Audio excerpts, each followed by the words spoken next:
depuis le début. Oui. Depuis décembre 62. Ouais. La violence s'est invitée ci sunu politique. Carrément bu ñu fàtte ñi fi dee pour politique ñoom Demba Diop ak ñëpp. débat bi ngay wax nii. débat bi ngay wax nii man moi j'ai grandi à Thiadiaye. mais je voyais les tendances du parti socialiste s'entretuer presque.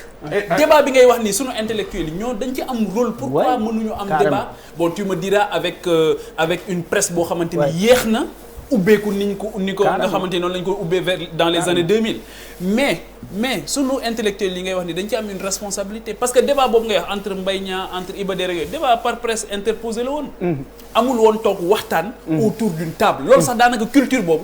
ñoo ngi koy bëgg a am léegi waxtaan boo xam ne mën nañoo waxtaan ba mu jeex kenn du tudd sa ndey kenn du tudd sa baay parce que fii débat bi yépp problème bi mooy bala ngay tàmbali ñu tudd sa yaay wala ñu tudd sa papa ñu yóbbu ko dans les caniveaux nan la ñuy def ba nga xamante ni l'idée et la pensée avec une certaine élévation de la parole dans l'espace public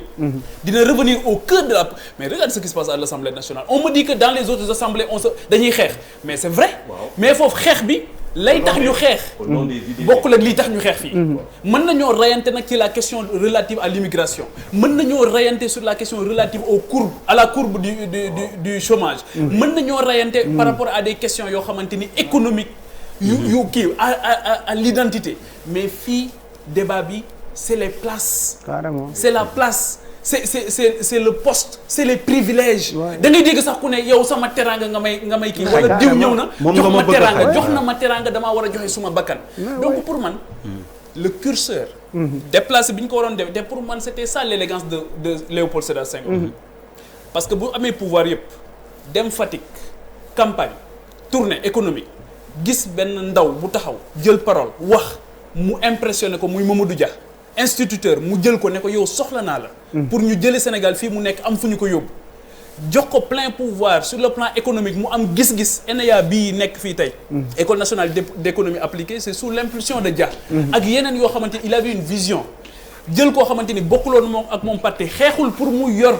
nguur gi donc pour man élégance boobu noonu moom la ñu ñàkk léegi moo tax nit ki ngay àndal pouvoir quelles que soient ses faiblesses quelles que soient ses turpitudes quelle que soit son incapacité à gouverner da ngay jàpp ne da nga ko war a cëral sur le plan politique léegi nag yàq-yàq bi fi mu am dëgg-dëgg mooy ni contrat politique bi jëlee le dessus sur le contrat de performance pour man toute la difficulté c'est ça mooy Malal tey fal naa la jox naa la benn poste Malal ne ma man de président dinaa la delloo njukkal nga ne ko loo may delloo njukkal mu ne sama ñooñ de dinaa dem defi politique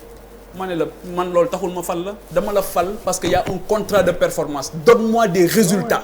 sur le contrat politique mais nag tant que Sénégal tant que tu remplis le contrat politique tu es maintenu même si dans le contrat de performance tu n'es pas au rendez-vous par rapport aux résultats escomptés et pour man c'est ça la violence pour tëj rek oui non il va changer mode élection député